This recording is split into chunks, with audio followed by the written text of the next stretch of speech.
everyone, welcome back to my channel DigiGrids, where I help take your personal and professional skills to the next level. In today's video, I'm going to share some of the best career advice I've received, which has led me to grow exponentially every year on year, both personally as a person, professionally at work, and even promotion wise. It's helped me a lot, so I want to share all of that with you as well. The first and the most important advice that I value always is that you only truly grow once you step outside of your comfort zone. And this was told to me by one of my super senior managers in one of our one-on-one conversations. It goes something like this: if you're always going to continuously do same thing that you're comfortable with inside your comfort zone, you're repeating the same old projects every year on year just because you know you can do it, you really need to step outside of your comfort zone.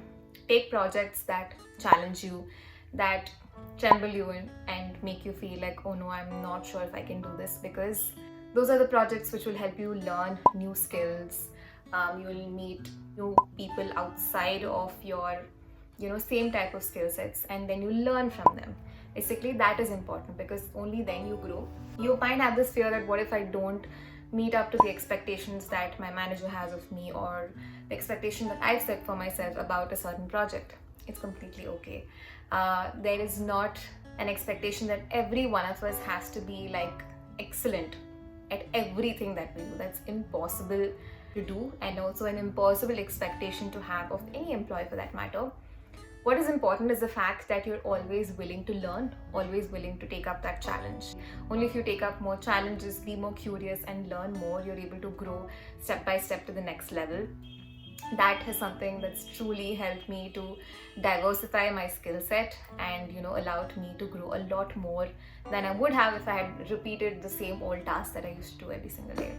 So that's the number one advice that I would tell you.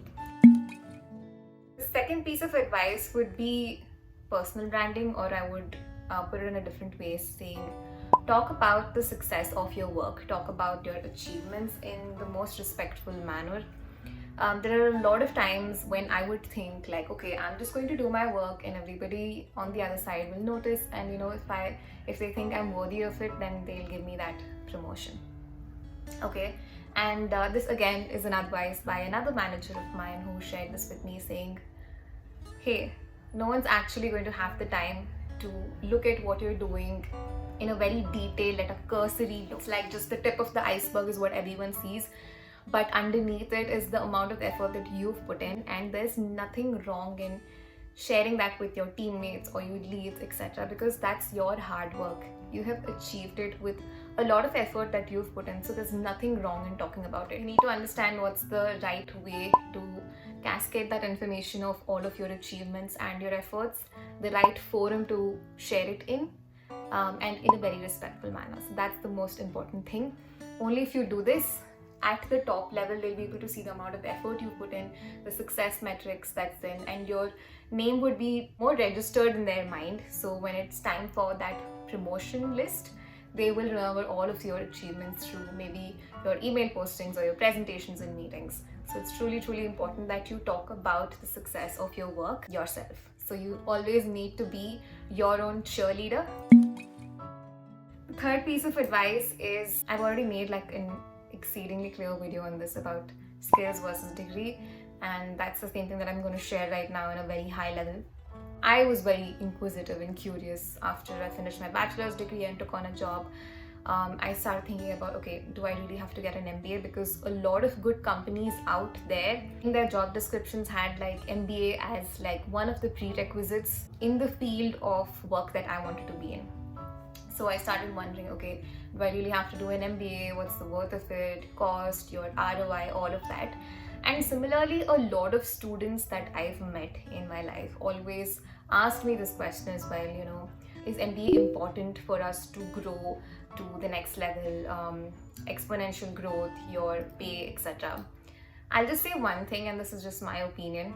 Do an MBA from a very good institution that gives you the kind of exposure that they can, and gives you a great platform that you can start off your journey in. If that's an opportunity that you have, that a leverage that you can get, then go ahead for it.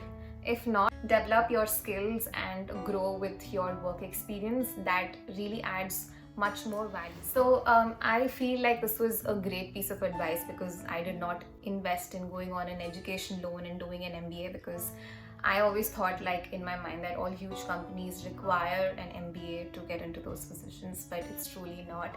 I'm an example of that. I've only finished my bachelor's in business administration, and I've been able to consistently grow and get into really good firms with the type of skill and my curiosity. I learn a lot and have been able to build my profile really well in such a manner that I've been able to add value to all of the organizations that I'm joining. So regardless of an MBA degree, I've still been able to manage to get like a good job at a good organization.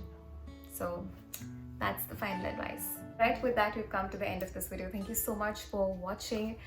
Thank you so much for being patient with me, waiting and listening in and watching all of my videos. It means a lot. I absolutely appreciate it. So happy New Year to all of you watching. Thank you so much. Have a great day as usual. Bye.